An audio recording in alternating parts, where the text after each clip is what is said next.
واليوم جبت لكم هاد الخبيزات او القريسات، ما عرفتش شنو غنسميهم، المهم بطريقه اسبانيه من السمين الدادين معمرين باللب ديال القرعه الحمراء معسله، كيجيو رائعين بزاف. كنتمنى ان شاء الله يعجبوكم.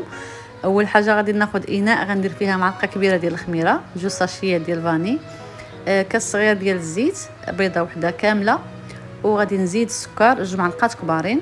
صافي غادي نخلط هاد المقادير كلها مزيان، ومن بعد غادي نزيد لهم كاس كبير ديال الحليب بارد، قبيصه ديال الملح، وغادي نخلط للمره الثانيه حتى كيتجانسوا هاد العناصر، وغنضيف واحد 500 غرام تقريبا ديال الطحين. صافي غادي نجمع العجينه وندلكها واحد 5 ديال الدقائق، نغطيها ونخليها تخمر لمده ساعه. من بعد غادي نفرغ الهواء اللي فيها من الداخل، وغادي نقطعها لقطع متساويه. غادي نشكلها كويرات وغنعمرها بمعلقه كبيره ديال اللب القرعه الحمراء معسله. الا كان ما متوفرش عندكم ممكن تعوضوه بمربى ديال المشمش اولا ديال الفراوله.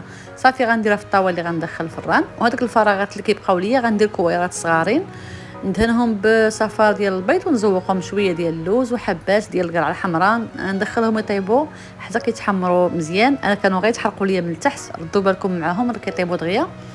صافي وغادي نقدمهم بهذا الشكل هذا، كيجيو منسمين لذاذين، الريحه ديالهم يا سلام. كنتمنى ان شاء الله تجربوهم ويعجبوكم وتردوا عليا الخبر في التعاليق بالصحه والراحه.